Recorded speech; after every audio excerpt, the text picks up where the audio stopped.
Navjyoti Panditpur Ramnath committee के प्रांगण में आज चौथे दिन की लीला में आप सभी पधारे हुए महानुभाव मातृशक्ति का कमेटी की ओर से हार्दिक अभिनंदन और स्वागत करता हूं। आज की लीला में जो दृश्य दिखाए जाएंगे वो इस प्रकार से है। आज की लीला का पहला दृश्य होगा भगवान के द्वारा पंचवटी तैयार करना। ये लीला का सबसे पहला दृश्य होगा। पंचवटी तैयार करने के पश्चात जब भगवान मर्यादा पुरुषोत्तम राम, माता सीता और लक्ष्मण जी बैठे होंगे, उस समय शूर्पणखा का प्रवेश होगा और शूर्पणखा की नाक काट दी जाएगी। शूर्पणखा अपने दो भाई खर तथा दूषण के दरबार में पहुंचेगी और वहां खर दूषण को सारी बात बताएगी। खर और दूषण दोनों राम भगवान के हाथों से मारे जाएंगे। उसके पश्चात शूर्पणखा अपने भाई रावण के दरबार में जाएगी और रावण को सारी बात, कैसे नाक कटी, खर दूषण को कैसे मारा, कौन आए हुए हैं, ये सारी बात रावण को बताई जाएगी। और रावण फिर मामा मारीच को जगाने के लिए प्रस्थान करेंगे और उधर जब मामा मारीच मृग बन करके जाएंगे तो उस समय लक्ष्मण सीता जी का संवाद होगा। ये सारे दृश्य आज की लीला में हम आपको दिखाएंगे। आज की लीला में अभिनय करने वाले कलाकार इस प्रकार हैं। राम का अभिनय कर रहे हैं भाई भारत जी रक्षक, लक्ष्मण का अभिनय कर रहे हैं भाई राजेश जी रक्षक, सीता का अभिनय कर रहे हैं भाई यश जी बबेरवाल, शूर्पणखा का अभिनय कर रहे हैं भाई मनस्वी जी महर्षि, खर का अभिनय कर रहे हैं भाई रामोदार जी रक्षक, दूषण का अभिनय कर रहे हैं भाई कैलाश जी पारी, मंत्री के अभिनय में होंगे भाई प्रदीप रक्षक, भाई रवि सारस्वत, भाई उमा शंकर रक्षक, भाई सुनील रक्षक, भाई रमेश सारस्वत। मारिच के अभिनय में होंगे गौरव शर्मा। रावण मंत्री का अभिनय करेंगे संजय कुमार जी धड़। शूर्पणखा का अभिनय करेंगे ललित जी शर्मा। शूर्पणखा की राक्षसी का अभिनय करेंगे ललित जी शर्मा। द्वारपाल होंगे प्रवीण रक्षक और पंकज सैनी और रावण का अभिनय करेंगे भाई मुकेश जी पारिक। ये आज की लीला के सभी अभिनय करने वाले कलाकार हैं। अब बिना किसी विलंब के एक जोरदार जयकारा लगा दीजिए। इसी के साथ लीला का पहला दृश्य आपके सामने तैयार हो रहा है। एक जोरदार जयकारा, दोनों हाथ अपने ऊपर उठा के। जो यात्री जा रहे हैं उनको मैं आपको हमेशा कहता हूं कि हम सब अपनी अपनी हाजिरी भगवान के दरबार में लगाएं। मैं अपनी बोली से भगवान के दरबार में हाजिरी लगा रहा हूं और आप जयकारा लगा के मेरे साथ अपनी हाजिरी लगाएं। बोले श्यामपति रामचंद्र की। सभी का बहुत बहुत धन्यवाद। अभी भी हाथ बीच में कहीं नहीं उठे, मेरे को दिख रहे हैं, लेकिन फिर भी कोई नहीं, अगले राउंड में देखेंगे। आगे की लीला का पहला दृश्य आपके सामने तैयार है।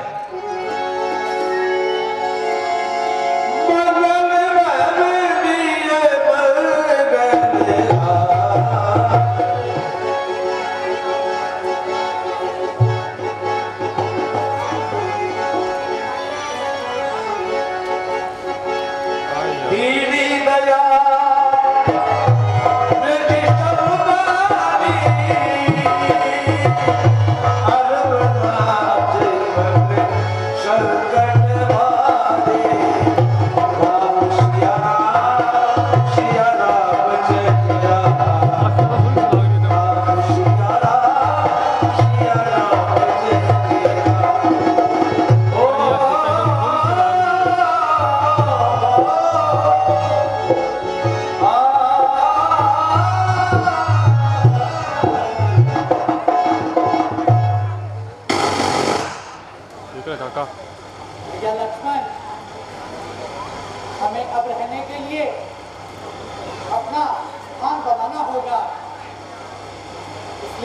चलो चलकर यहाँ एक कुटीर का निर्माण किया जाए।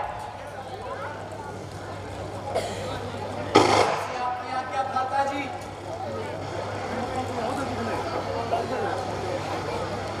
कितना सोहनी लग रही है।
आ तो बनी कुटिया।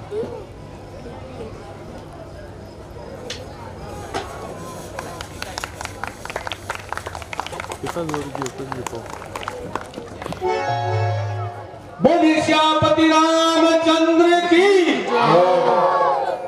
अभी आपने देखा पंचवटी बनाने का दृश्य और अब उसी पंचवटी में शूर्पणखा का प्रवेश होगा, यह दृश्य आपको दिखाया जाएगा।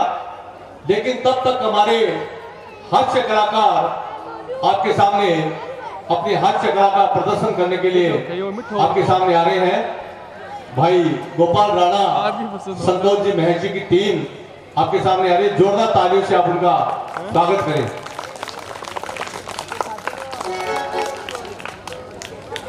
अगर लिमिट हो तो मैं तो मारा गया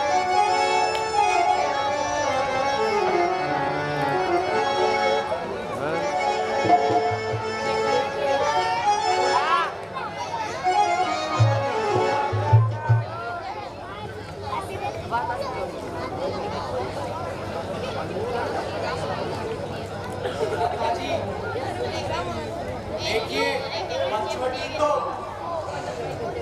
साक्षात स्वर्ग के समान अपने मनमोहक दृश्य प्रस्तुत कर रही है।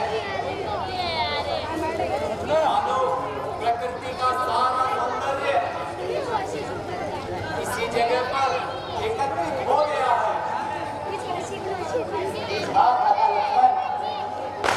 तुम निसंदेह ठीक कह रहे हो। वास्तव में यहाँ का दृश्य अत्यंत ही मनोरम लग रहा है। कौन सा फोटो खिंचवा रहे हो? मनुष्य मुनियों के स्वामी, मैं आपसे प्रभु की तरह पूछता हूँ कि ज्ञान, वैराग्य तथा माया क्या है? कुछ ज्ञान की बात कहिए जिससे आप नया करते हो। माता लक्ष्मण, आज तो तुम बड़ी ज्ञान की बातें कर रहे हो। माता जी, मैं आपसे ज्ञान, वैराग्य और माया के बारे में जानना चाहता हूँ ताकि मैं अयोध्या जाकर इसका हर घर में प्रचार प्रसार कर सकूं। अच्छा तो लक्ष्मण सुनो, ज्ञान वह है जो सबको समान रूप से धर्म को देखता है। इसी को परम वैराग्य कहते हैं, जो सारी सत्यों को तिनके की तरह त्याग चुका हो तथा अपने धर्म पर चलता हो। माता लक्ष्मण, अब तुम माया की बात करना चाहते हो तो सुनो, मैं और मेरा, तू और तेरा, यही माया है। बस माया ने समस्त जीव जंतुओं को तथा मनुष्य जाति को अपने वश में कर रखा है। हे प्रभु, ईश्वर व जीवों के भेद को समझाइए जिससे आपके चरणों में मनुष्य जाति का उद्धार हो सके तथा मनुष्य भी शोक, मोह, धन तथा लोभ से सब कुछ नष्ट हो सके। जो माया को, ईश्वर को तथा स्वभाव को नहीं जानता, इसको हमें जीव कहना चाहिए। जो क्रम से वचन को बोझ देने वाला है वह सबसे परे होता है तथा जो माया का प्रेमी होता है वही ईश्वर होता है। इसके अंदर कोई भी सवाल नहीं होता, वही भक्ति है। जो भक्ति सुख देने वाली हो वह स्वतंत्र भक्ति कहलाती है। इससे हमको स्वतंत्रतापूर्वक करना चाहिए। ये बात मेरी भक्ति अनुपम है तथा सुख की मूल है। वह तभी मिलती है जब संत मनुष्य अपने प्रसन्न मन से करते हैं। इसका सुगम उपाय यह है कि मनुष्य अपने मन से उसमें ध्यान लगाए तथा वेदों के अनुसार अपना कर्म करता रहे। वही सच्ची भक्ति है।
मनुष्य सब कुछ भूल जाता है।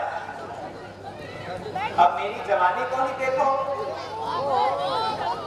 एक उछलती हुई गेंद के समान है। सच बताओ तो ये जवानी बड़ा तंग करती है। इनकी सूरत पर नजर आता है मुझे बल भी और रूप भी। हाय, इन्हें क्यों देख लिया, ये योगी भी है और भूख भी। चंचल लोचन मुझे बेचैन करके आराम करते हैं। ये किस वन के किरण हैं जो बधिक का काम करते हैं। अब मुझे जरूरत नहीं, जाओ शाकशाला में, स्वयं ही आंकड़े आलू कचालू पाकशाला। अजी, मैंने कहा आप कौन हैं? घने वनों में क्या कर रहे हैं? सुंदरी, हम अयोध्या नरेश राजा दशरथ के पुत्र हैं। मेरा नाम राम तथा इन्हें लक्ष्मण कहते हैं।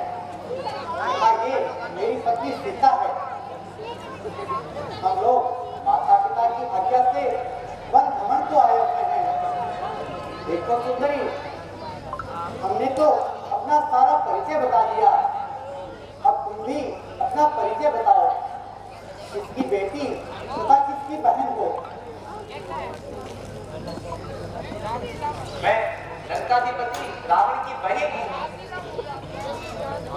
तथा राजराज पति के नाम का वह अभी कुछ देर में पता चल जाएगा। लेकिन सुंदरी, इन वनों में किस कारण से आना हुआ? मेरा दिल तुम्हारी तिरछी चितवन का निशाना हुआ, बस इसी कारण से मेरा इन वनों में आने का बहाना हुआ। मुझे हासिल है आजादी, कहीं भी आने जाने की, लगाती रहती हूँ चक्कर इस सारे जमाने की। देवी, तुम्हारा तो बड़ा ही भ्रमणशील स्वभाव है। भ्रमणशील नहीं, तुम्हें ये जानकर बड़ी खुशी होगी कि मैं यहाँ पर पति की तलाश में घूम रही हूँ। सुंदरी, क्या अभी तक तुम्हारा विवाह नहीं हुआ? वो भी कहाँ से? मेरे जैसी बलवान, गुणविधान तथा शोभा की खान को कोई घर नहीं मिलता। सुई किन्नर मेरे पति बने, इतनी उनकी औकात कहाँ? गंधर्वों में वो हुस्न कहाँ, वो रूप कहाँ, वो बात कहाँ? मैं कहाँ फूल सी कोमल बच्ची, वो आग ताक के बात कहाँ? हो रात हंसी जमाने में, पर तुम जैसी वो बात कहाँ? हाँ, तुम कुछ इस काबिल हो, पति बनो और प्यार करो। मैं तुमको अंगीकार करूं, तुम मुझको अंगीकार करो। ये देवी, तुम हम पर दया करो, इस आशा को छोड़ दो और अपनी राह लगो। क्या कहा? राह लगो? एक भिखारी होकर खीर की थाली को ठुकराते हो और मुझे धिक्कारते हो। नहीं सुंदरी, हम तुम्हें धिक्कार नहीं रहे हैं, हम तो तुम्हें समझा रहे हैं। क्या कहा? समझा रहे हो? अगर तुम राजकुमार हो तो मैं भी लंकाधिपति रावण की बहन हूँ, उच्च खानदान की हूँ। नहीं नहीं सुंदरी, ऐसी कोई बात नहीं है। तुम तो मेरी बात का बुरा मान गई। सुंदरी, तुम सब प्रकार से श्रेष्ठ हो, सुंदर तथा ऊंचे खानदान से हो। लेकिन देवी, एक स्त्री के होते हुए दूसरी को अर्धांगिनी बनाना उचित नहीं है। जिस तरह तुम्हारे पिता ने बना रखी थी, उन्होंने तो तीन विवाह किए थे, परंतु तुम तो एक ही विवाह से डर रहे हो। ये देवी, हम ऐसा नहीं कर सकते। सीते के सिवाय सब बेकार है। अभी चूल्हे में डालो इस काली रोटी को, दूर करो इसको। सुंदरी,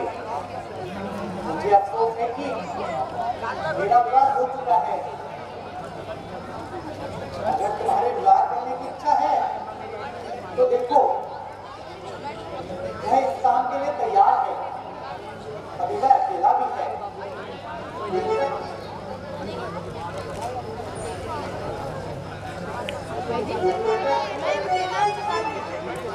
कौन हो रे?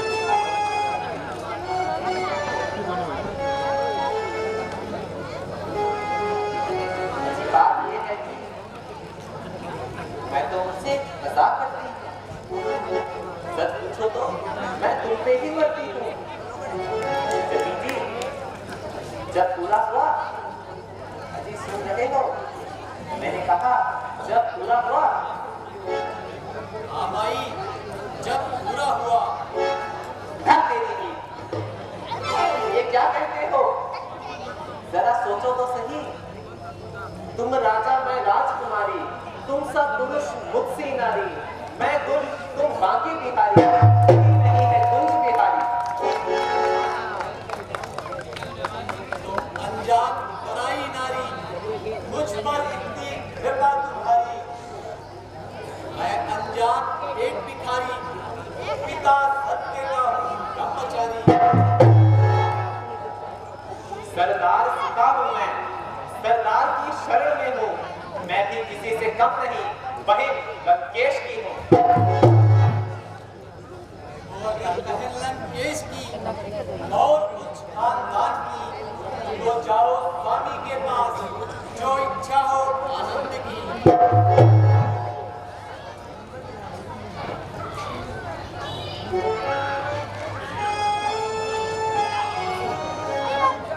अब मैं अच्छी तरह से समझी, तुम अपनी इस गुरुपा व काली कलुटी स्त्री से डरते हो, इसलिए बार बार मुझे विवाह के लिए मना कर रहे हो। मैं अभी अपना विकराल रूप धारण करती हूँ तथा इसे मौत के घाट उतारती हूँ। इससे ना रहेगा बांस और ना बजेगी बांसुरी।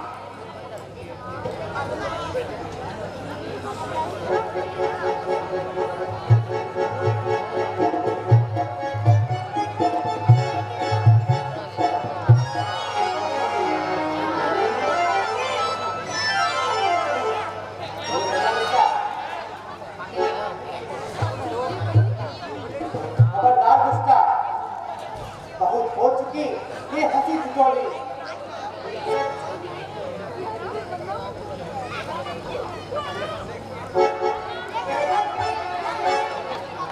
क्या था हंसी दिल लगी? ये सत्य है कि दूर स्वभाव वालों से जिंदगी का फल बुरा होता है। सुंदरी, इधर आओ, मेरे पास आओ। क्या तुम मुझसे नाराज हो गई?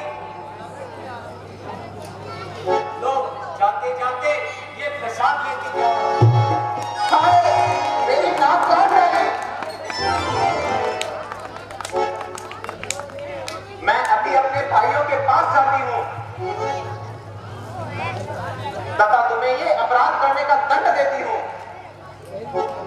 ऐसा झूठ मिलाऊंगी कि तुम्हारे सारे खानदान की नाक कट जाएगी।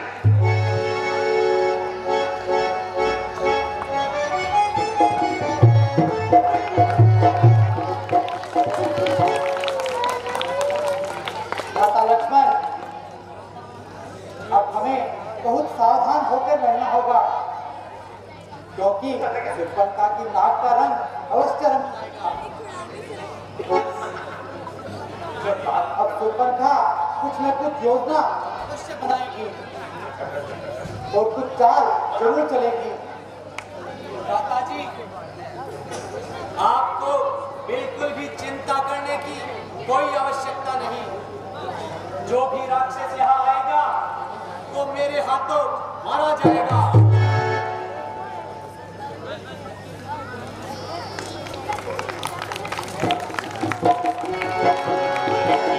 रामचंद्र की जय।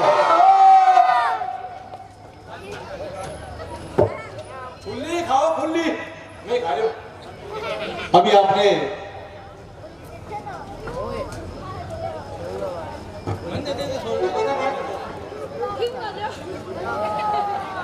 अभी आपने शूर्पणखा की नाक कटने का दृश्य देखा, किस प्रकार से शूर्पणखा ने सीता को डराने का प्रयास किया और उसकी नाक काट डाली गई। अब वो शूर्पणखा अपने दो भाई खर और दूषण के पास जाएगी। आगे का जो दृश्य है वो खर दूषण के दरबार का दृश्य है, बहुत ही शानदार दृश्य है, आपको दिखाया जाएगा। आज की कमेटी में जो भेंट हुई है 1100 रुपए श्रीमान वासुदेव जी चाकलान हमारी कमेटी के संरक्षक है और उनका आशीर्वाद हमें हमेशा मिलता रहता है।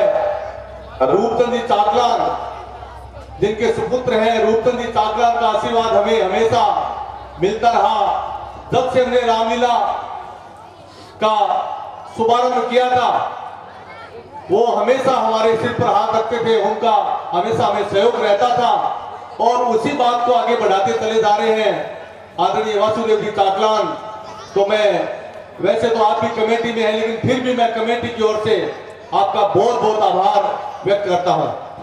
100 रुपए श्रीमान मंगराज जी सैनी की ओर से, 100 रुपए श्रीमान मनोज कुमार जी महर्षि की ओर से, 500 रुपए श्रीमान शिव भगवान जी सैनी की ओर से कमेटी को भेंट। मैं सभी भेंटकर्ताओं को कमेटी की ओर से धन्यवाद देता हूं। लीला का अगला दृश्य आपके सामने तैयार होने में थोड़ा सा वक्त लगेगा, तब तक आपके सामने वैदेही शर्मा और रावी पारिक एक महिषासुर मर्दनी लेकर के आपके सामने आ रही है। एक बार जोरदार तालियों से आप दोनों कलाकार, बालिका कलाकारों का स्वागत अभिनंदन करें, जोरदार तालियों से पधारें। इसके बाद लीला का अगला दृश्य आपके सामने तैयार है।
जो कैमरा से भोजन का प्रबंध किया जाए।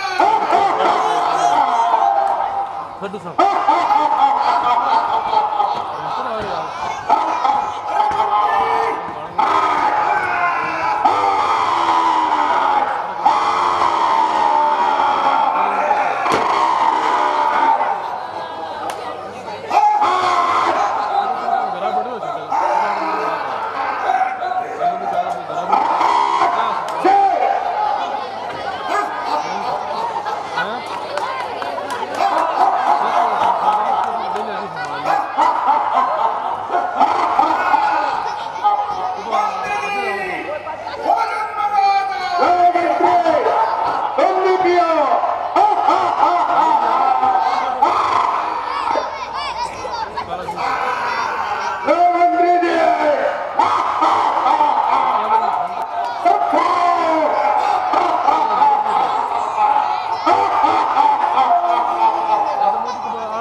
मेरी नाक काट डाली।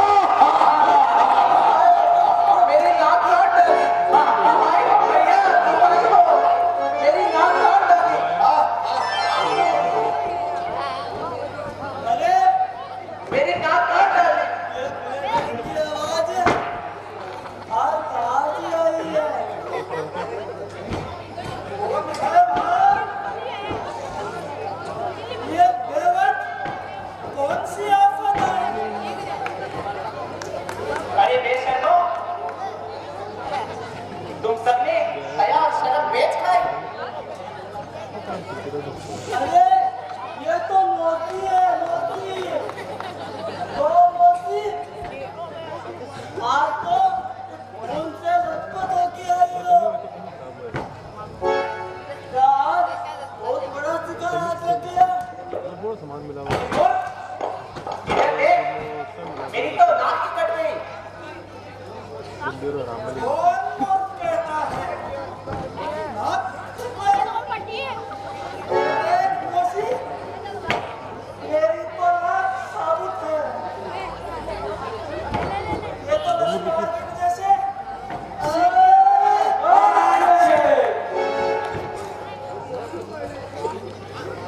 मोती, ये तमाचा आज कहाँ से लेके आई हो? एक तो फायदा हुआ, नजला और जुकाम से छुटकारा मिल गया।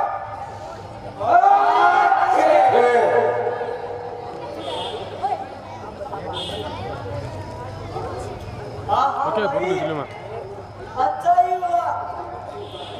ये मुट्ठियों का अड्डा ही उठ गया। खामोश! चोरों को! अगर ज्यादा बोलोगे तो सख्त सजा पाओगे। बहन, सुन पड़ गए। ये हर एक सीनो फोटो देखनी पड़े आपके लिए क्या माजरा है? नाक अलग खून का फव्वारा है। क्या बहुत बड़ा शिकार हाथ लग गया? जो चेहरा नालम लाल का है। भैया, तुम्हें भी मजाक सूझी है? ये देख, मेरी तो नाक ही कट गई। आती हो कुछ शर्म अगर अपनी मान हानि में, तो जाकर डूब मरो चुल्लू भर पानी में। कहाँ गया फिर इसमें कुछ बनी कतिन नटनिहाई चेहरा लहुन लुहान हुआ। बता बहन, सुन पड़ के कहाँ तेरा ये हाल होगा? किस जालिम ने की हरकत? किसके सर पर मौत चढ़ी? जीने से बेजार कौन? आई किसकी पूरी कड़ी? आपके मुंह में अंगुली गए। किसको इतनी जरूरत पड़ी? अधर्म के उससे कौन चला? मौत से किसकी आग लड़ी? भाई सुन बच्चे, आखिर ये घटना कैसे घटी? किस प्रकार तेरी नाक कटी? क्या बताऊं भैया, मैं सदा की तरह वनों में ढूंढते ढूंढते पंचवटी जा पहुंची। वहां पर दो वनवासी जो अपना नाम राम तथा लक्ष्मण बताते हैं, उनके साथ सीता नाम की एक सुंदर स्त्री भी थी। मैंने उसे तुम्हारे योग्य जानकर यहाँ लाना चाहा, तो छोटे राजकुमार ने कर दी मेरे नाक की सफाई। भाई सुन बच्चे, तू कुछ परवाह न कर। मैं उन वनवासियों को मदद सिखाऊंगा। अभी मदद सिखाऊंगा उन्हें राजकुमार कहने का। मेरे ही इलाके में आकर मुझ पर हाथ जमाने का। भाई भूषण, आप भाई कर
ने खरदूषण का दरबार देखा और शूर्पणखा ने अपने भाई खर और दूषण को आकर के बताया कि मेरी नाक काट डाली है और अब दोनों भाई युद्ध करने के लिए चले गए हैं। आगे का जो दृश्य आएगा उसमें युद्ध होगा और खर और दूषण दोनों मारे जाएंगे।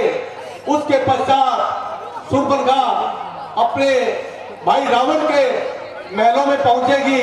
रावण का दरबार लगा होगा और वहां अपनी शिकायत रावण के सामने रखेगी।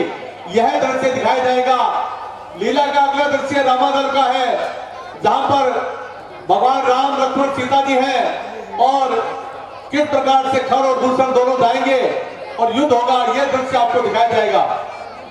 लीला का अगला दृश्य आपके सामने तैयार हो तब तक प्रियांशी वर्मा का एक गीत आपके सामने प्रस्तुत करना चाहूंगा। प्रियांशी वर्मा अपने गीत के लिए मंच पर पहुंचे। मेरा सभी से एक बार पुनः आग्रह है, कृपया सभी बैठ करके लीला का आनंद लें और जो बच्चे लोग हैं उनसे भी मैं आग्रह करूंगा वो अपनी आवाज को थोड़ा धीमे रखें, क्योंकि आपके आवाज करने से अंदर तक आवाज सुनाई देती है, डिस्टर्बेंस होता है। इसलिए मेरा सभी से यही आग्रह है, आप शांतिपूर्वक लीला को देखेंगे तो हमें उसमें सहयोग मिलेगा। मैं प्रियांशी वर्मा को बुलाना चाहूंगा मंच पर कि वो अपना नृत्य लेकर के आए और किसी को भी अपनी कला का प्रदर्शन करना हो, आपके पास हास्य कला या फिर नृत्य, कविता, गीत, जो भी अगर आपके पास हुनर है तो ये हमारा मंच आपके लिए तैयार है। आप हमें अपना नाम नोट करवाइए। जैसे जैसे हमें समय मिलेगा, पीछे दृश्य तैयार होते हैं, उस समय समय मिलता है तो हम आपकी प्रतिभा को निखारने का पूरा प्रयास करेंगे। मैं धन्यवाद देता हूं सभी को जो बच्चे यहाँ करके अपनी कला का प्रदर्शन करते हैं, उनको और उनके परिवारजन को, माता पिता को मैं बहुत धन्यवाद देता हूं कि वो अपनी प्रतिभा को हमारे मंच पर भेजते हैं और हमें उससे सहयोग मिलता है। तो मैं प्रियांशी वर्मा से आग्रह करूंगा वो मंच पर पहुंचे। प्रियांशी, जोरदार तालियों से आप प्रियांशी का स्वागत करें। देखिए, एक मिनट, आपको तालियां बजाने में भी कंजूसी होती है। आप देखो कितना अच्छा, कोई भी अभी आपने एक दृश्य देखा होगा, इस दृश्य को तैयार करने में और आपने कितने प्रकार के व्यंजन देखे, कैसे हमारे कलाकारों ने अपनी कला का प्रदर्शन किया और फिर आप ताली में कंजूसी करते हैं। इसका मतलब आपको ये उनका जो कार्यक्रम था अच्छा नहीं लगा। अगर आपको अच्छा नहीं लगा तो जरूर आप तालियां मत बजाइए, लेकिन अगर आपको कोई कार्यक्रम अच्छा लगता है तो आप ये हमें बताइए जरूर कि आपने जो कला दिखाई उसे वो हमें अच्छी लगी, तो आपकी तालियां बजेगी। जितनी ज्यादा हमें अनुभव होगा कि हमारा कार्यक्रम आपको पसंद आया है। तो मेरा सबसे आग्रह यही रहेगा, एक तो जयकारा जरूर लगाएं और करतल ध्वनि से हमारे कलाकारों का स्वागत आप जरूर करें। एक जोरदार जयकारा, बोलिए श्यामपति रामचंद्र की। धन्यवाद। प्रियांशी ने बहुत ही सुंदर नृत्य प्रस्तुत किया। हमारे राम का अभिनय करने वाले कलाकार भारत जी वर्मा की सुपुत्री है और क्यों ना होगा, क्योंकि वह कहावत है कि गाड़ी तो चिल्ला की बात है। इस वास्ते बहुत ही सुंदर नृत्य करो और भी इसका अपना कोई भी प्रतिभा, कोई कलाकार है, कोई कलाकारा की बेटी है, कोई बेटा है, बेगर अटे प्रदर्शन करता है तो आपकी रामलीला उमन थाली सबके लिए खुलो है। आप मेरा सबसे निवेदन है, अब आगे अपनी लीला को दृश्य आपके सामने तैयार है। एक जोरदार जय करो मेरे साथ लगाओ, बोले श्यामपति रामचंद्र की। बहुत धन्यवाद। और लीला का दृश्य इसी के साथ आपके सामने तैयार है। 100 रुपए प्रभाकर जी शर्मा के साइड में बोलना भूल गया था, उनकी ओर से कमेटी को भेंट। बहुत बहुत धन्यवाद।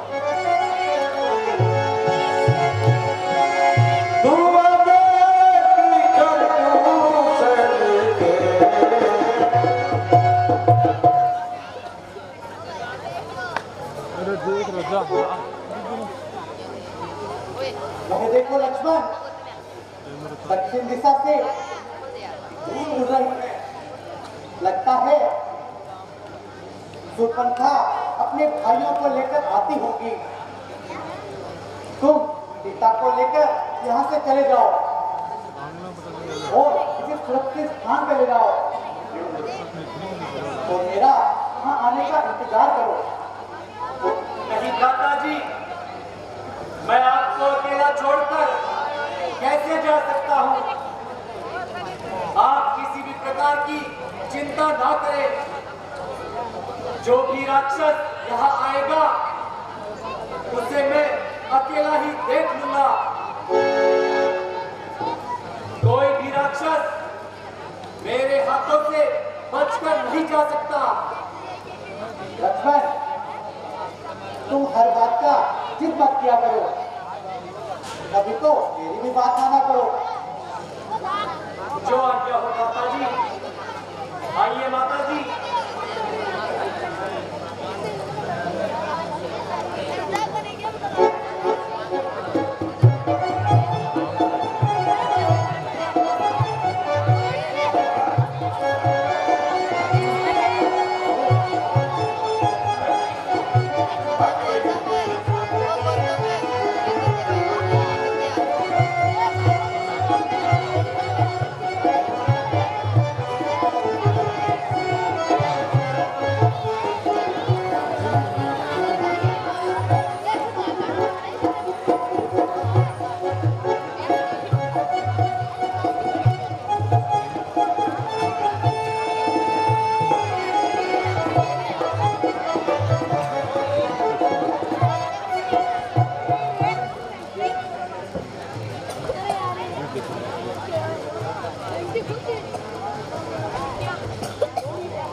चलेगा जब तीर मेरा, अकड़ निकल जाएगी तेरी, नहीं बचने पाएगा तू, फिर जिंदगी चली जाएगी तेरी।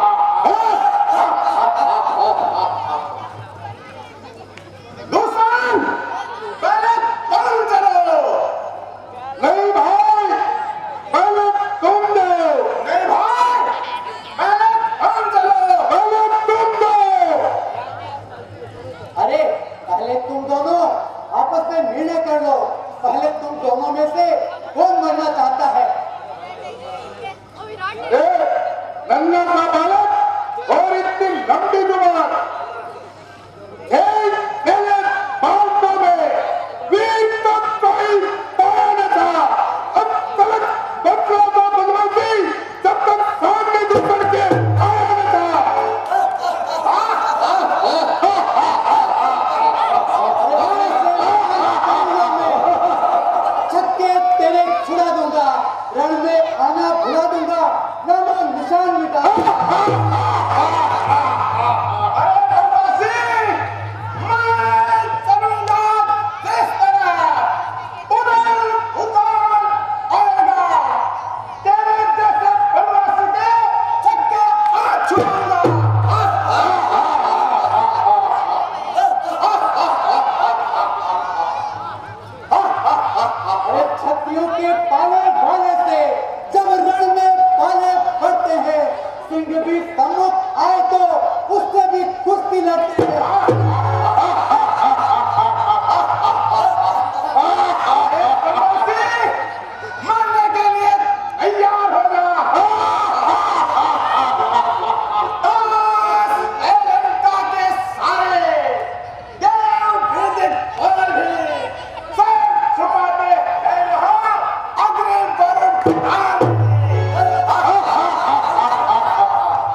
किया जाए।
दुष्यंत, ये क्या बात है?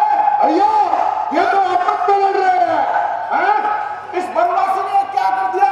ये इनका भाई मेरे भाई। अरे रुको!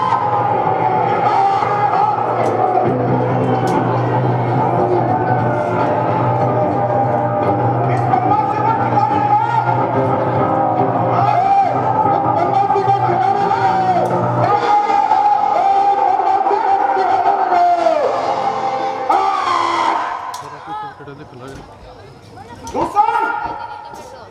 आज ये क्या हो रहा है? अवश्य ये बनवासी कोई माया में लगता है। हाँ भाई,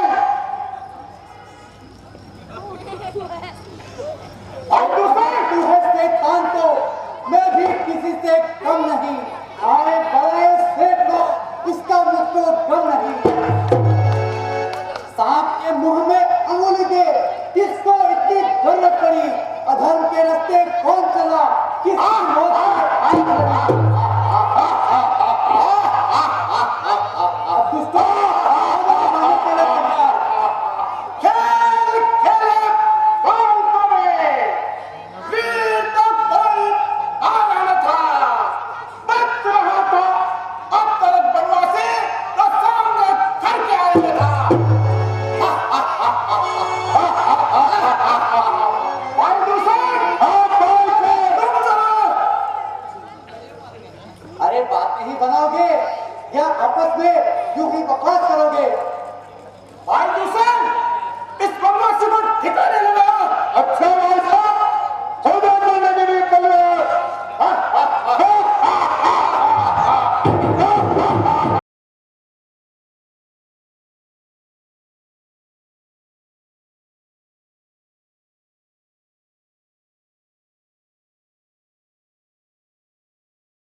दूषण दोनों ही मारे गए और भगवान राम ने मोहनी अस्त्र छोड़ा था।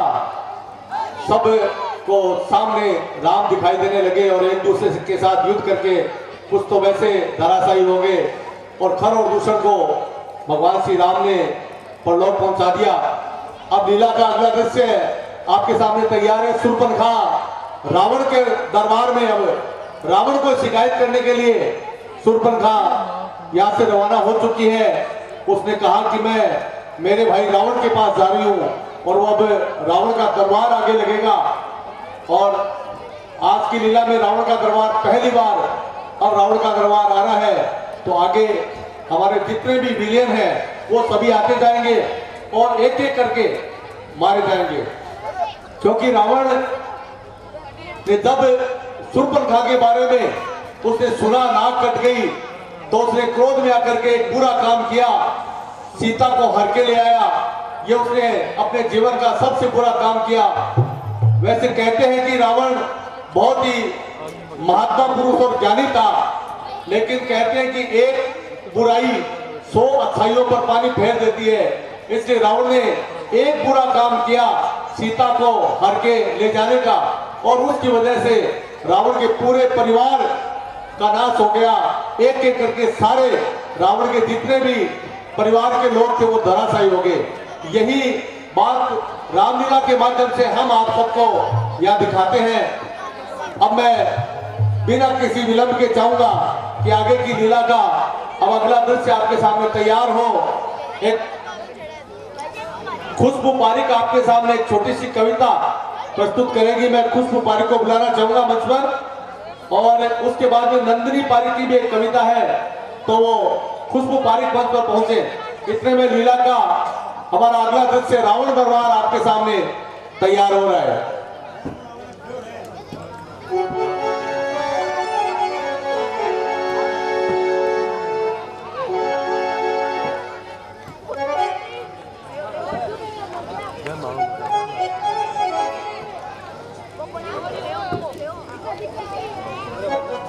छोटे छोटे बच्चे दांत हमारे कच्चे, हम भी लड़ने जाएंगे, सीने पे गोली खाएंगे, कट जाएंगे मिट जाएंगे, देश की शान करेंगे। जय जय।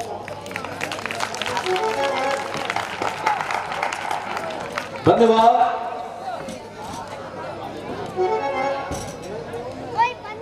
नंदिनी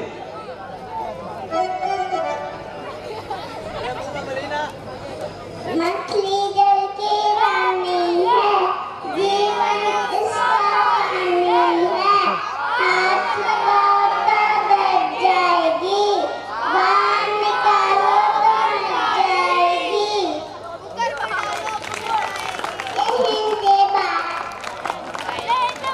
बहुत धन्यवाद।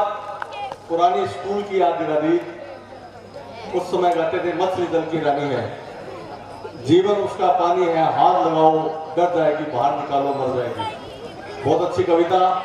ऐसे ही कोई और भी कविता गाने वाले कलाकार, नन्हे मुन्ने कलाकार हो तो वो अपनी कला का यहाँ प्रदर्शन कर सकते हैं। अब इसी के साथ लीला का अगला दृश्य आपके सामने तैयार है।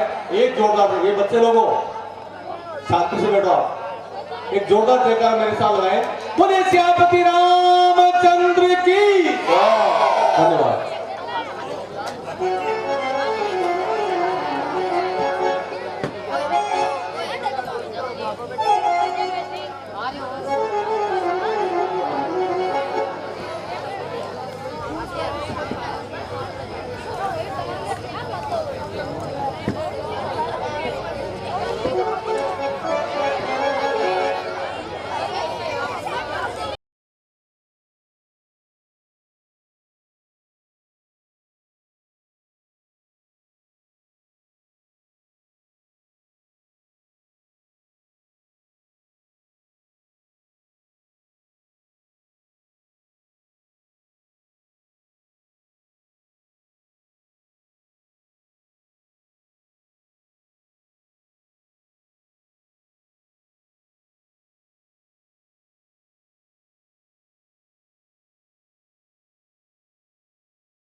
लाइट ऑन कर रहे यार राजा।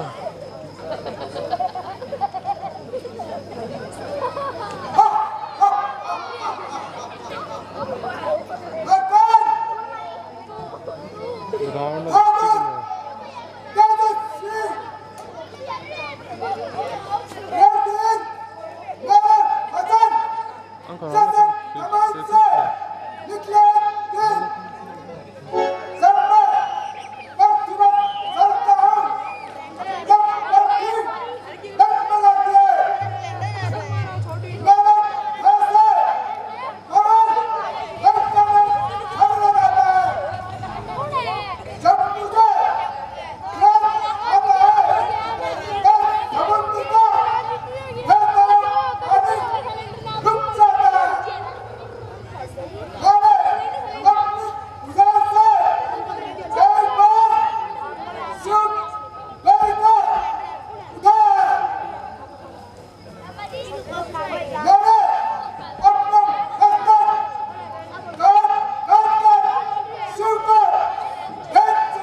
इस नाक का किस्सा ही खत्म हो गया। अरे बहन सुप्रखा, ये ऐसी है या मजाक? अरे नमक हराम, रावण की बहन का मजाक उड़ाता है। मेरा चेहरा लहू लुहान देखकर कहीं डूब कर तो नहीं मर जाता।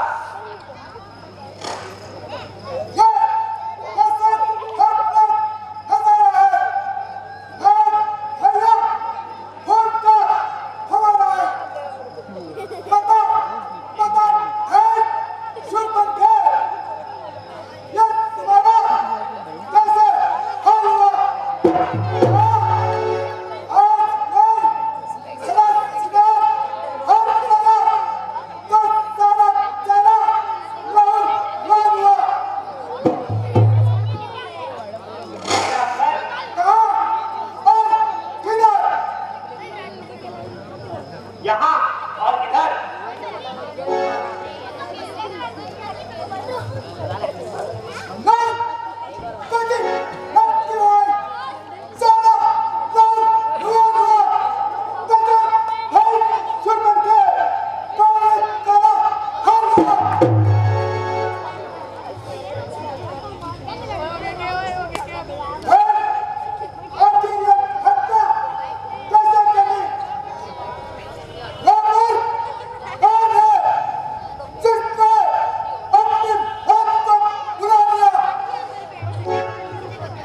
क्या बताऊं भैया, मैं हमेशा की तरह वनों में घूमते घूमते पंचवटी जा पहुंची।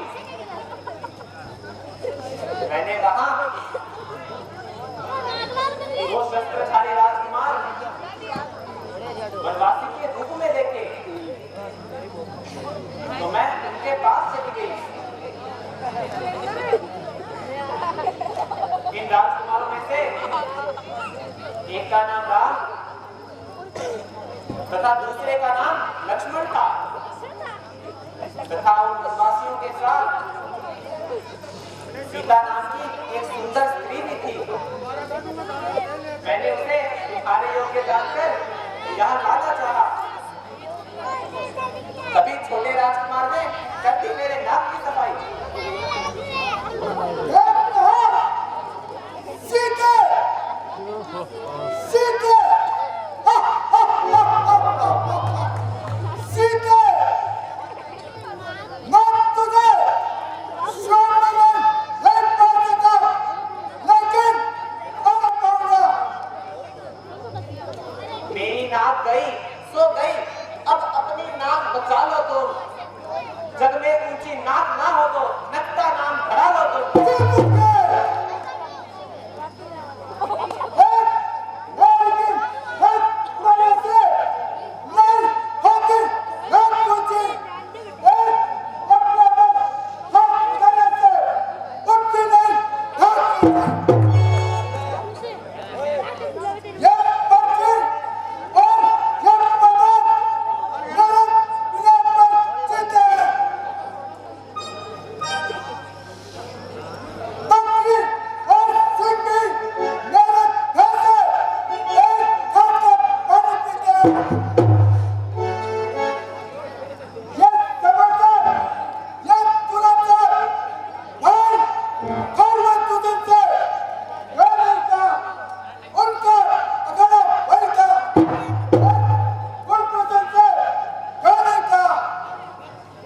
भैया, मैं सबसे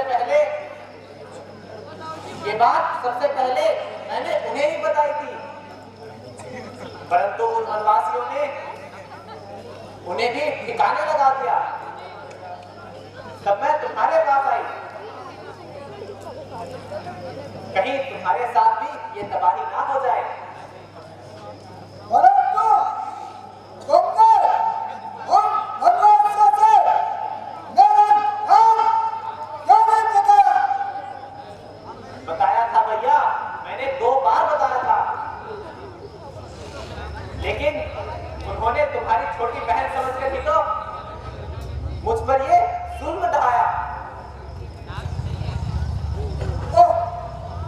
अब मैं समझा, अवश्य ही अब मेरा अंत समय आ गया। ये कोई बात नहीं, यदि वे साधारण मनुष्य होंगे तो मेरे हाथों मारे जाएंगे, यदि वे नर होंगे तो मैं उनके हाथों बख्श पाऊंगा।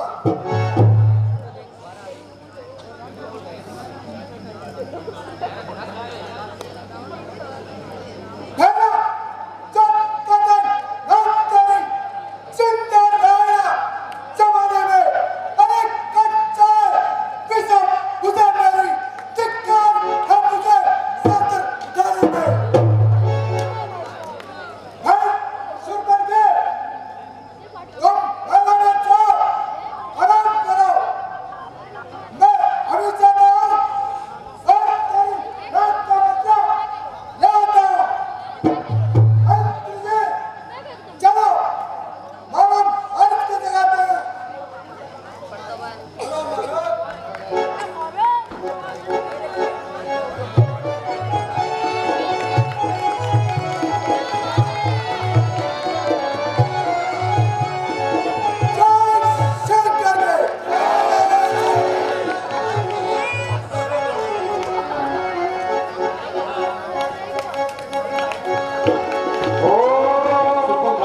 रावण दरबार में पहुंचना, 2 लीला के दृश्य और बाकी है, तो मैं सभी से मेरा आग्रह है, क्योंकि लक्ष्मण सीता संवाद का बहुत ही शानदार दृश्य हमारे कलाकारों ने मेहनत की है, तो मेरा सभी माताओं बहनों से आग्रह है कि आप कृपया ये 2 दृश्य और हमारी लीला के बचे हैं वो देख करके आप यहाँ से प्रस्थान करें। मेरा निवेदन है आपसे। 2 दृश्य और बचे हैं। अब आपके सामने आगे का जो दृश्य है वो मामा मारिच को जगाने का दृश्य है। मामा मारिच को क्यों जगाया जा रहा है शायद आपको पता है, वैसे आप लीला देखने के लिए आते हैं। मारिच एक मायावी राक्षस था और वह मृग के रूप में, किसी भी जानवर के रूप में वह आ सकता था, यह उसके पास वरदान था। तो रावण मामा मारिच के पास गया है और उसको यही कहेगा कि तू सोने का मृग बन जाना और रामचंद्र जी तब तुम्हारे पीछे दौड़ेंगे और लक्ष्मण जी भी मैदान खाली कर देंगे तो मैं पीछे से सीता को हर के ले आऊंगा। ये बात जबकि मारिच ने बहुत बातें समझाई रावण को कि अच्छा नहीं है, नाग के बदले में नारी ये बहुत बड़ा पाप है। रावण को वैसे तो सभी ने समझाया था, चाहे आप विभीषण जी को ले लीजिए, मेघनाथ ने भी अंत में साथ तो दिया था लेकिन मेघनाथ ने भी समझाया था, कुंभकर्ण ने भी समझाया था। लेकिन कहते हैं ना कि विनाश काले विपरीत बुद्धि, जब आदमी का विनाश काल आ जाता है तो उसकी बुद्धि विपरीत हो जाती है। ऐसा ही रावण के साथ हुआ था, रावण की बुद्धि विपरीत हो गई थी, उसके किसी की बात समझ में नहीं आई, उसके मन में बहुत बड़ा अभिमान हो गया था। रावण ये सोचता था कि मेरे से बड़ा इस दुनिया में कोई नहीं है। और ये आप सब जानते हो, ये जग जाहिर है कि अभिमान किसी को नहीं छोड़ता है, चाहे फिर वो कोई भी हो। अभिमान करना बुरी बात होती है। यही इस लीला के माध्यम से हम आपको 10 दिन की लीला में सिखाना चाहते हैं सबको। हम भी सीखना चाहते हैं कि हमें अपने आप पर, हम चाहे कितने भी शक्तिशाली हो जाए, कितने भी बुद्धिमान हो जाए, हमें अपने आप में अभिमान नहीं करना चाहिए। यही मानना चाहिए कि ईश्वर ने हमें दिया है और ईश्वर किसी को भी अगर शक्तिशाली बनाता है, अगर किसी के पास धन दौलत हो जाती है तो वो भगवान इसीलिए बनाता है ताकि वो सदुपयोग करे, अच्छे काम में रुपए लगाए। शक्तिशाली है तो बहन बेटियों की रक्षा करे, निर्बल की वो रक्षा करे। अगर वो फिर उससे उलट जाता है, अगर वो अपने शक्ति का उपयोग या पैसे का उपयोग गलत कामों में करने लग जाए तो फिर भगवान उससे वो सारी शक्तियां छीन लेता है। तो ऐसा होता है। इसी रामायण के माध्यम से हम आपको इस बात को दिखाने का पूरा प्रयास करते हैं। अब कितना हम इसको अपने जीवन में उतार पाते हैं ये हम सब पर निर्भर करता है।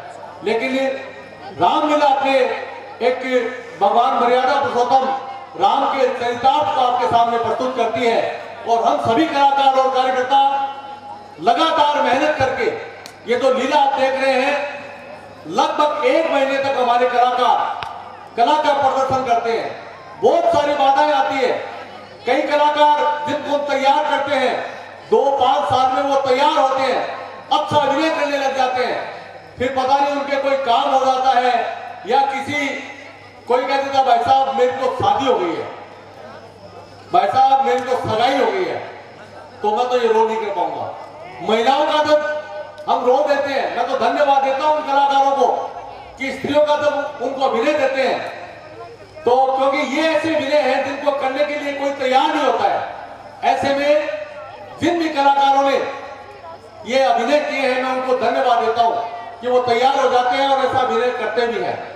तो एक बार पूरे सभी कलाकारों को धन्यवाद देते हुए लीला का अगला दृश्य आपके सामने तैयार है। एक जोरदार जयकार मेरे साथ लगाए, बोले श्यामपति रामचंद्र की जय। बहुत धन्यवाद।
निसंदेह भांजे, इसमें हमारी बदनामी और सुपर्णा की बर्बादी हुई है।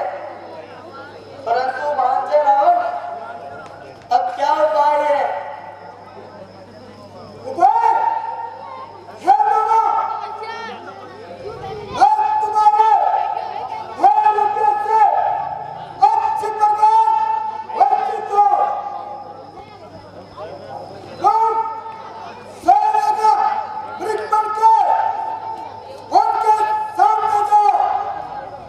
जब वो बनवासी तुम्हें मारने के लिए आएंगे, तब पीछे से मैं उनकी स्त्री सीता को हर लूंगा। इस प्रकार पत्थर का जवाब है, आखिर उन्हें पत्थर से दूंगा। मैं किन्नर के बदले में उनकी नारी को हर लूंगा। तुम चलकर सेना का वृक्ष बन जाओ, मैं योगी बन जाता हूँ। तुम उस राम लखन को भेजना, मैं सीता को हरवाता हूँ। रात का बदला और नारी, आप और ऐसा काम अगर हरो तो दिल से भली हरो, सीता ठीक नहीं, करो तो सबका भला करो, चोरी करना ठीक नहीं। अच्छे कर्मों के करने से घर में प्रकाश हो आता, पराई नारी को हलाने से घर का विनाश हो जाता। मामा, मैं तुम्हारे उपदेश सुनने नहीं आया। क्या तुम्हें मालूम नहीं? इसीलिए हमने स्वयंवर में मेरा मजाक उड़ाया था। नहीं तो ये सीता आज ललन ललन की रानी होती। लेकिन भांजे रावण, तुम्हें ऐसी सलाह आखिर किसने दी? राम से वेर मत करो, अन्यथा बाद में पछताओगे। भला बहन के कहने से क्यों तुम ऐसा काम करते हो? मेरी कृत में ये रहता, बीज क्यों तुम मुझके होते हो? बस बस, दुष्ट, मैं यहाँ तेरा उपदेश सुनने नहीं आया। बहन, तुम मेरे साथ चलते हो या नहीं? अगर नहीं मेरा कुछ साथ बने तो सारा जान उड़ा दूंगा।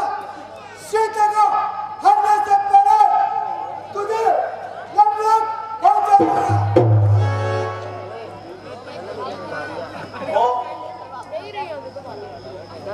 अब दोनों तरफ से मेरी मौत है।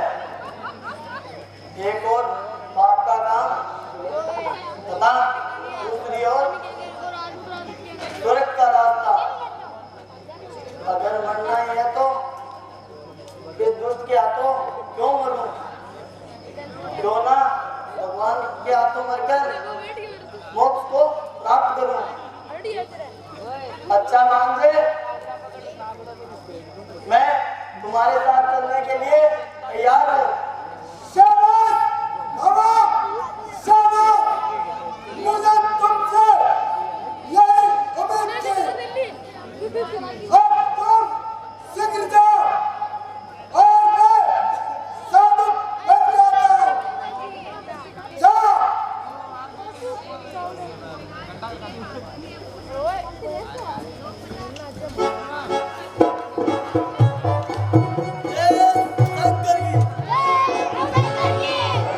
जैसा कि मैंने आपको बताया था, मामा मारिच ने समझाया लेकिन भांजे के समझ में नहीं आया।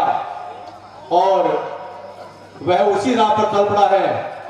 अब आगे मामा मारीच मृग बन करके और वहां विचरण करेगा और सीता जी को जब सोने का मृग दिखाई देगा तो सीता माता जिद करेगी कि ये सोने का मृग मुझे लाके दो। तो भगवान राम तो समझ जाते हैं, लेकिन फिर भी वो जाते हैं और जब वो आवाज लगाते हैं, क्योंकि वो तो एक माया थी और मायावी मृग जो है वो मारीच के रूप में, और जैसे ही तीर लगता है और वो पीछे से आवाज लगाता है, हाय लक्ष्मण मुझे बताओ, तो सीता जी को लगता है कि शायद राम चंद्र जी के कोई तीर लगाए या कोई संकट में है।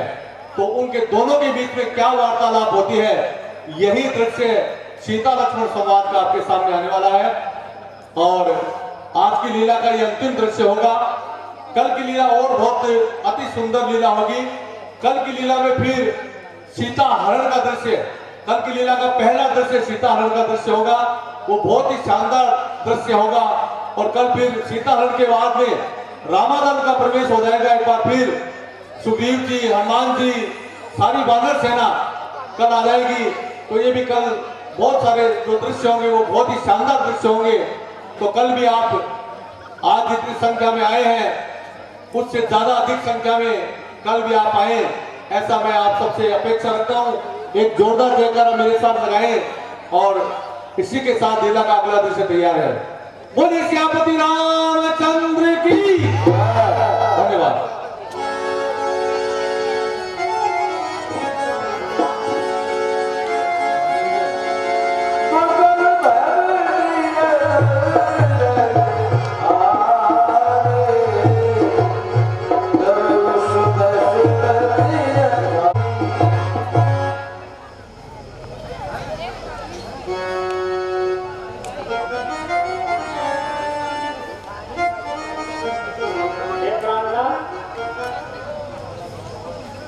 आपको 13 वर्ष जीत गए, केवल 1 वर्ष ही काटना है, जो बातों बातों में निकल जाएगा। अगले वर्ष तो अयोध्या चलना है। आप ये ईश्वर की कृपा से 13 वर्ष बहुत ही आनंद पूर्वक व्यतीत हुए। अभी अयोध्या में तो हमारा अभी से इंतजार हो रहा होगा। हाँ भ्राता लक्ष्मण, अयोध्यावासी हमारा अभी से इंतजार कर रहे होंगे।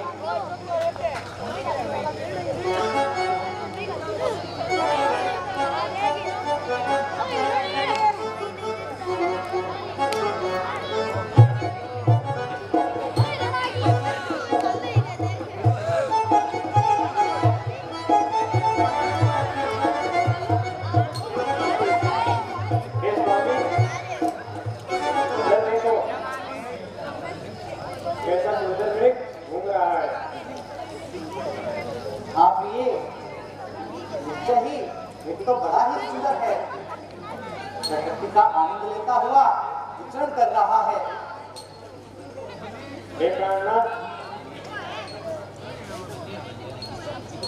लगता है यह सोने का मृग है, जो अति सुंदर है,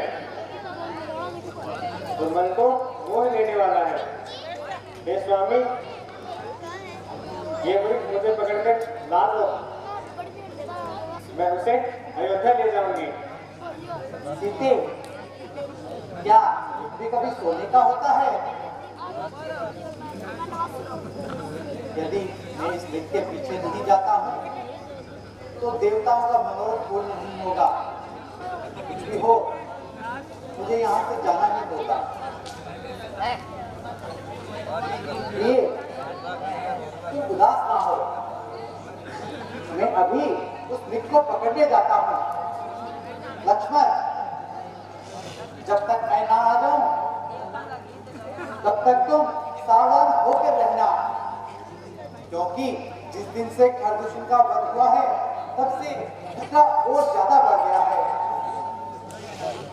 सब में से कोई भी सावधान रहा तो शूर्पणखा की नाक का रंग अवश्य बन जाएगा। क्या हो माता जी?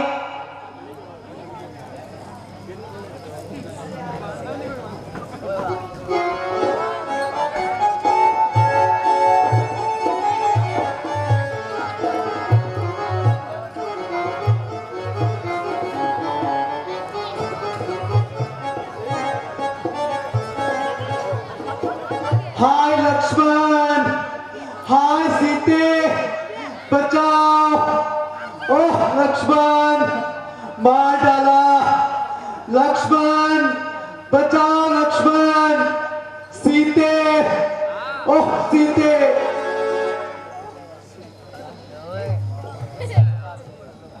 है? यह कैसी आवाज आई? सुना लक्ष्मण? हाँ माता जी, सुन रहा हूँ, मैं भी सुन रहा हूँ। किसी ने मेरा नाम लेकर आवाज लगाई है। अरे किसी ने क्या? यह तो तुम्हारे भैया की आवाज है। नहीं माता जी, ये आवाज भैया की नहीं है। कोई राक्षस मैदान खाली कराने के लिए हमें धोखा दे रहा है। नहीं नहीं लक्ष्मण, तुम जल्दी जाओ तथा देखो उन पर क्या संकट आया है। हे लक्ष्मण, जल्दी जाओ, भ्राता तुम्हें पुकार रहे। भाई के थके हुए बाजू भाई की बात निहार रहे। इसकी मजाल है माता जो उनको दुख पहुंचाए। सूरज जिस जगह प्रकाशित होता है वहां अंधकार दबाए। अच्छा माना दुख आया भी तो क्या करके दिखलाएगा।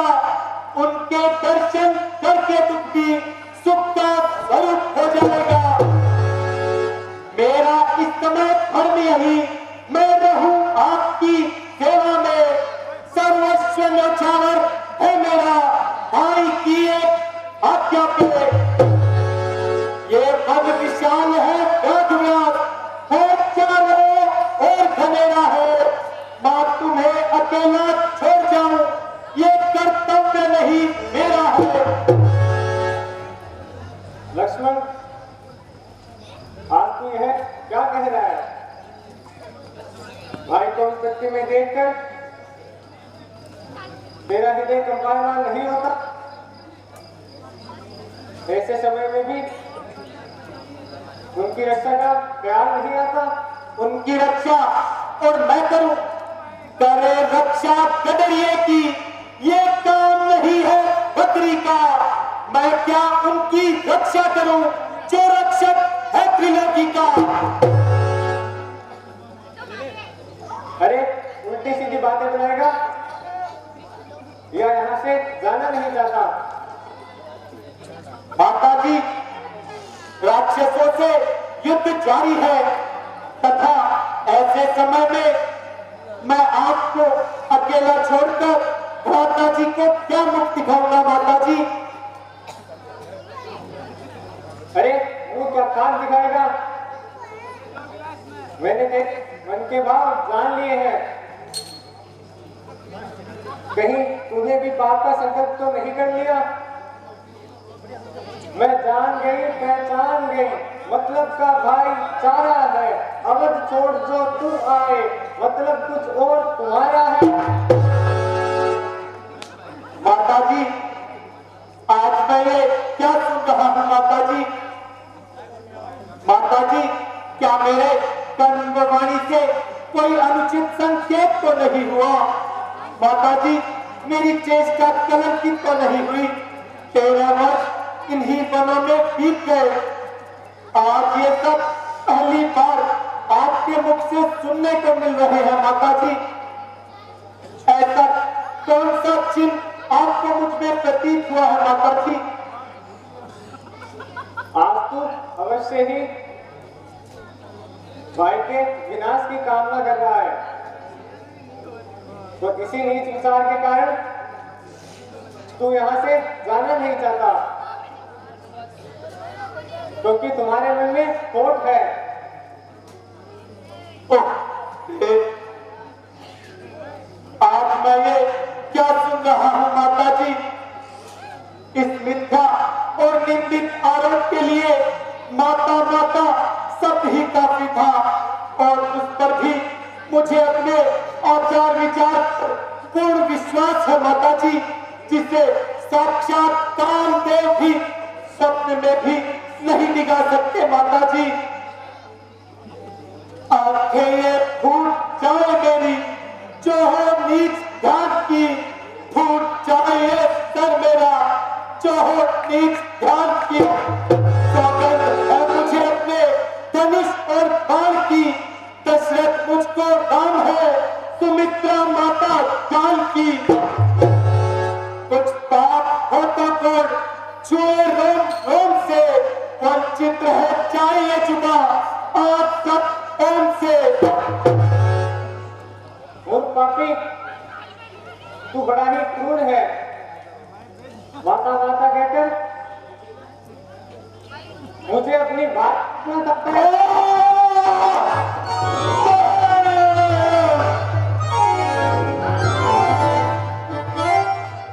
अब तो तुम ही साक्षी हो माता पुत्र के प्रति ऐसी अशुभ शंका, जब भाभी को माता तथा भाई को पिता समझता हो, वो ऐसा काम भी होगा कि माता काम भी होगा।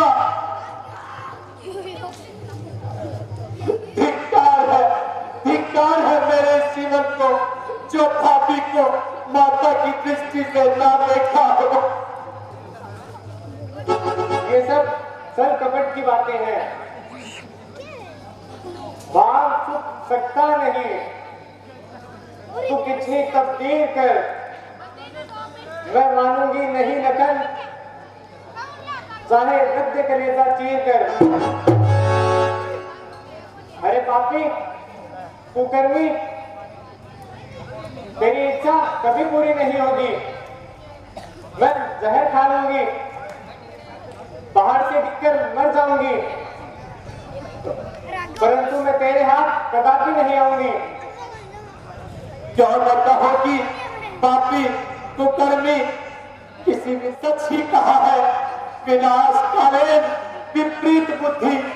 अब करूं तो क्या करूं, घड़ी आई है खोटी, वह भी तो रास्तों से आई है। न जाने में भलाई है, न रहने में भलाई है। उधर जाना ना दली है, इधर रहना भिकाई है। गया तो जग हंसाई है, रहा तो पे हयाई है। अच्छा माता जी, इतना वज्र प्रहार करने पर भी मैं आपके चरणों में अपने पूज्य भाव रखता हूँ तथा माता जी की आज्ञा का उल्लंघन करता हूँ और यहाँ से जाने की आज्ञा चाहता हूँ। अच्छा माता, मैं चाहता हूँ तुम सावधान होकर रहना, आज्ञा के भीतर दास रहा, तुम इस रेखा के भीतर रहना। तोड़ कर इस रेखा को जो अंदर कुटी में आएगा, आन हल से लक्ष्मण की